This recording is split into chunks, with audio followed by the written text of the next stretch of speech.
Hello, Taurus, Sun, Moon, Rising, and Venus Signs. Kamusta kayo? Sana po ay nasa mabuti kayong kalagayan. Welcome back po sa Star Tarot. Kung bago kayo dito, welcome din kayo. Thank you for your support.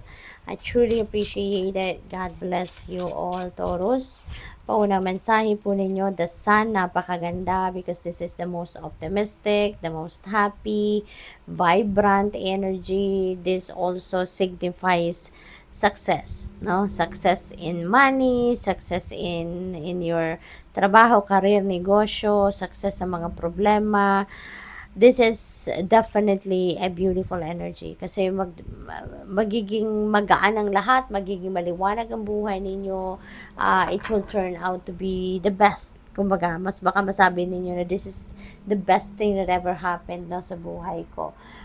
Positive changes, no? Maraming mangyayaring ganon. Kaya maraming movement na magaganap sa buhay ninyo at this time.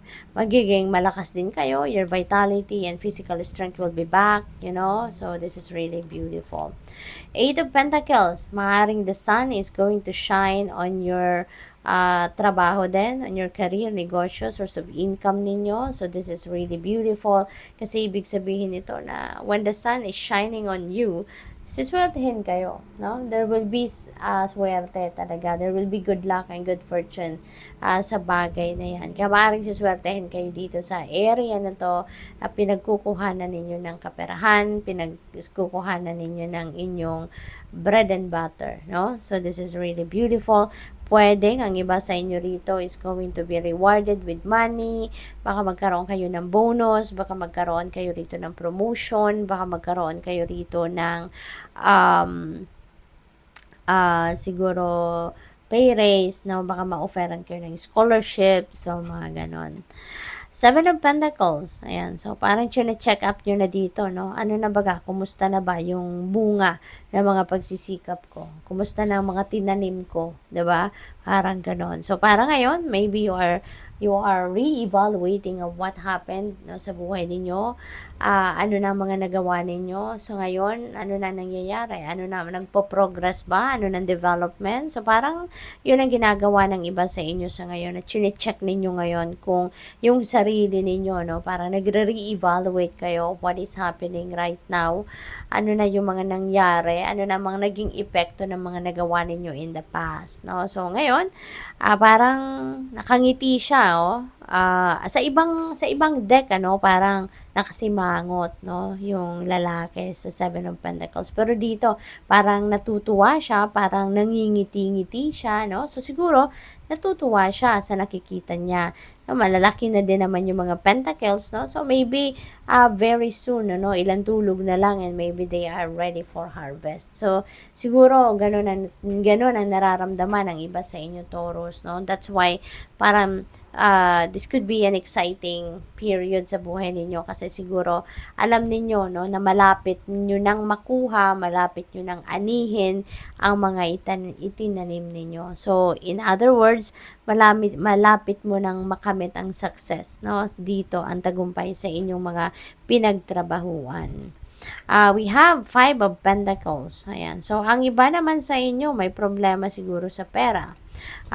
Pwedeng nagkukulang talaga kayo sa pera or pwedeng nag-overthink kayo, no? Nag-worry kayo about money na in fact, wala naman talaga, hindi naman talaga existing ang problema pero maaaring you are anticipating, no? So, that is self-prophesying and that is not good kasi ibig sabihin nito, if you are thinking negatively, then for sure you are attracting negative situations then into your life. Diba?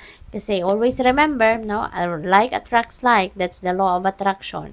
Kung ano yung iniisip mo, yun ang mamamanifest mo. Kung ano yung iniisip mo, yun ang dadating sa'yo. Kaya as much as possible, kung meron mang negative thoughts kayo, negative feelings and emotions, try to transmute that agad into something positive. Okay? Mag-isip agad kayo ng positibo. Okay?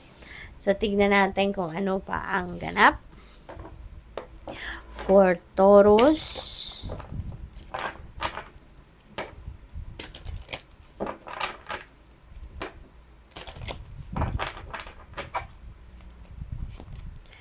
So, we have orphan. Ayan. So, ang iba siguro sa inyo dito, baka kayo nalulungkot, no? Maybe you are sad, maybe you are feeling abandoned, or baka ina-isolate nyo lang ang sarili ninyo because baka napagod na kayo sa worldly things, no? Sa worldly happenings na-experience niyo recently. So, depende sa inyong sitwasyon, but definitely, some of you rito, isolating yourself. Gusto mong dumistansya muna sa kaguluhan ng mundo, sa drama ng mga tao sa paligid ninyo, yung gano'n, and you just want to be by yourself. Parang, eto yung time ninyo na nagsusolitude siguro kayo for whatever reason, no? What else? We have come to the edge. Ayan, so pwede, nag-iisip-isip kayo rito, nagmumuni-muni kayo, ayaw mo munang kausap, ang kung sino man, ayaw mo muna ng may kachika because maybe you are thinking of what you are going to do next. Maybe you are strategizing kung ano nang susunod mong gagawin, 'di ba? Kasi dito sa Come to the Edge, this is a new beginning energy. So maybe ito yung pinaghahandaan ninyo, maaaring ito yung pinagpaplanuhan ninyo, kaya gusto ninyong mapag-isa, kasi gusto ninyo na dumiskarte, no? Kung ano yung mga gagawin ninyo. Nagpaplano kayo, saan kayo pupunta, ano nang gagawin ninyo, what is best for me, 'di ba? Kasi ano kayo rito you are going to take risk, you're getting, or you are going to take the leap of faith dito, no? Kaya maaaring kailangan ninyo ng oras, panahon talaga na enough para mapagplanuhan mo ang gagawin mo. Community. Ayan. So, this is really beautiful kasi you are surrounded with community of people, of friends, of mga kapitbahay, or mga katrabaho or kapamilya na handang tumulong lagi sa'yo. There are people na laging willing to help you, laging willing to be by your side, no? Kaya this is such an exciting period din sa buhay ninyo na very supportive ang nasa paligid ninyong tao. Blessed, wow, Taurus, this is really beautiful kasi this is amazing things coming your way, no? Amazing things are coming your way. Parang there is a promise, no? Ang universe sa inyo na huwag kang mag-alala, no? You will be blessed. I'm going to give you blessings na talagang ikakatuwa mo, no? So, ngayon pala, ipagpasalamat mo na yan, ano?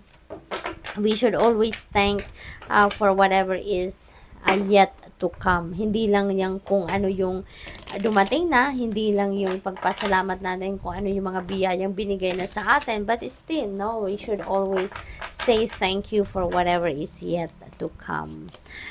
Let it go. Ayan. In order for you to welcome newness, welcome a lot of blessings, kailangan din natin na mag-make room sa sarili natin para dyan. So, kaya kung sa tingin ninyo, there's a lot of clutter sa buhay ninyo, ay tanggalin mo na.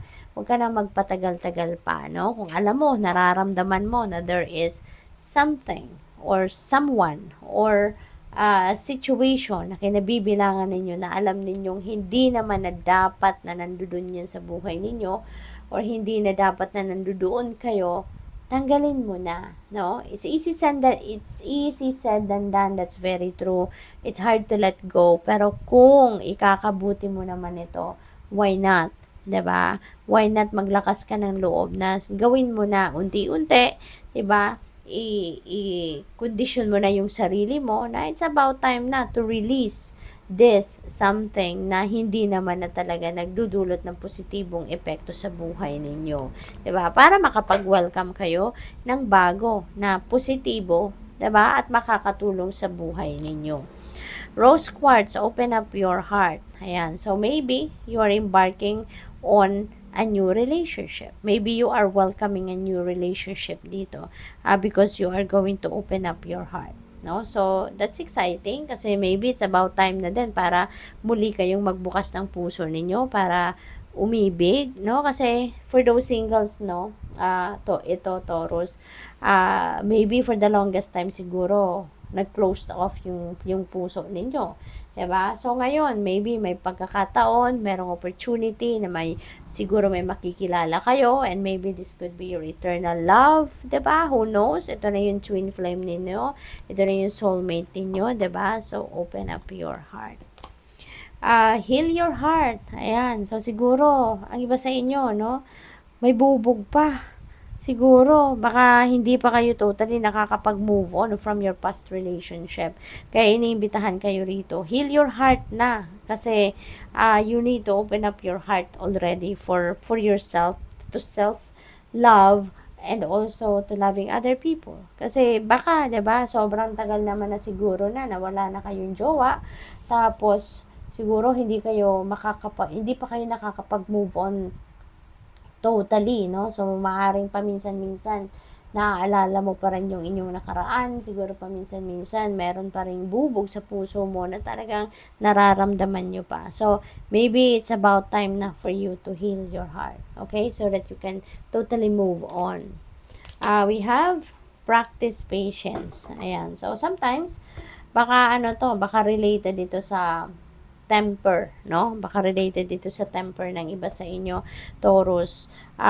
Maybe, no? Kailangan ninyong pagnilay-nilayan ng mga sitwasyong ganon na kung kunyari alam ninyo na ikakagalit ninyo ang isang pangyayari or isang sitwasyon, wag na ninyong ituloy, no, yung attention ninyo doon sa bagay na yon. Kung alam ninyong mag-outburst kayo, alam ninyong mapapaaway kayo, alam ninyong magagalit kayo. Kasi you should always think of your health. You should always think of your physical, your mental, and your emotional health, 'di ba? Lahat, no? Kailangan yung iisipin niyo lagi yung inyong kalusugan. Kasi lalo-lalo na kung meron kayong sakit, 'di ba? Or meron kayong kunyari may hypertension kayo, 'di ba? Hindi maganda sa inyo ang magagalit, 'di ba? Yung tumataas yung presyon ninyo.